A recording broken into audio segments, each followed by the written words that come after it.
Hay momentos en la literatura que se clavan en la memoria. Hoy vamos a sumergirnos en uno de ellos, un capítulo de 1984, donde un simple sueño desentierra la anatomía de una traición y nos revela la verdadera naturaleza de la humanidad, cuando se enfrenta al poder absoluto.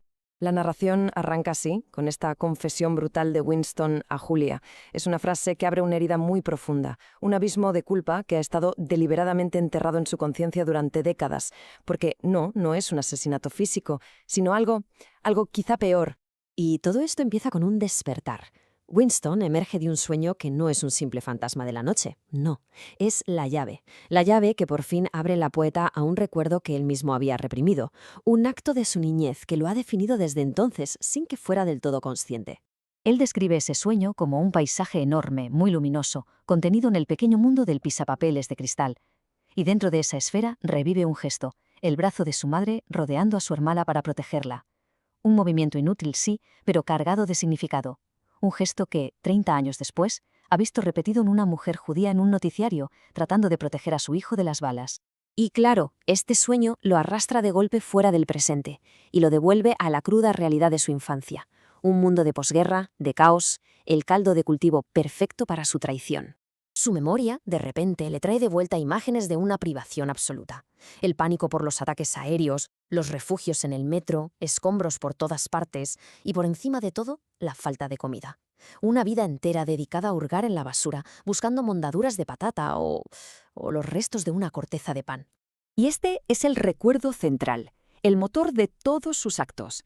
El hambre no era una sensación que iba y venía, era el estado permanente de su existencia. Un vacío que lo devoraba todo por dentro y que, en su mente de niño, parecía justificarlo absolutamente todo. Ese hambre lo convirtió en una especie de pequeño tirano. Recuerda las discusiones feroces a la hora de las comidas, los gritos, el patetismo llorón, solo para conseguir un poco más de lo que le tocaba. Él sabía perfectamente que su madre y su hermana pasaban hambre por su culpa, pero no podía evitarlo. Sentía que tenía derecho a ello. Y entonces llega el clímax, el recuerdo que de verdad lo ha estado atormentando desde las sombras. La llegada de una ración de chocolate, un tesoro casi olvidado en aquel mundo tan gris. La imagen es muy precisa. Una pequeña tableta de chocolate para él, su madre y su hermana pequeña, que además estaba enferma. La lógica, claro, dictaba un reparto equitativo, pero la lógica no tiene espacio cuando el hambre es la única ley que importa. Y de repente, todo explota, a una velocidad brutal. Primero, la exigencia. Su madre le da la mayor parte, casi todo, pero no es suficiente. En un movimiento fugaz, le arrebata el último trozo a su hermana y corre, huye.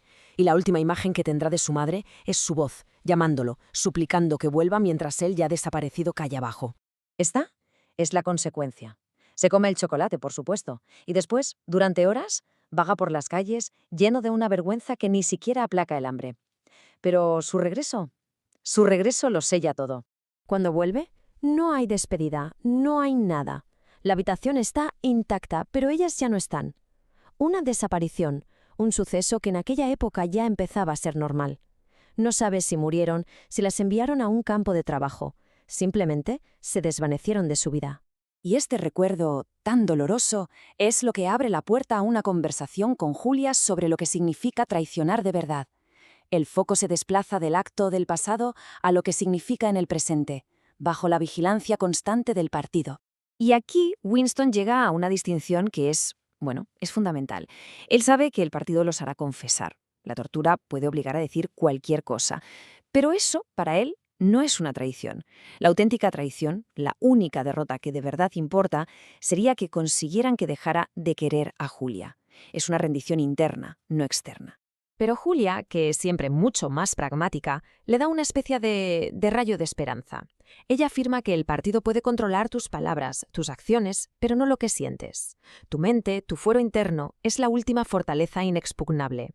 Y es justo aquí, en este punto de la conversación, donde Winston tiene una revelación, una auténtica epifanía. Al conectar su recuerdo con lo que están hablando, comprende cuál es la verdadera meta del partido y lo que realmente significa ser humano. De repente, lo entiende.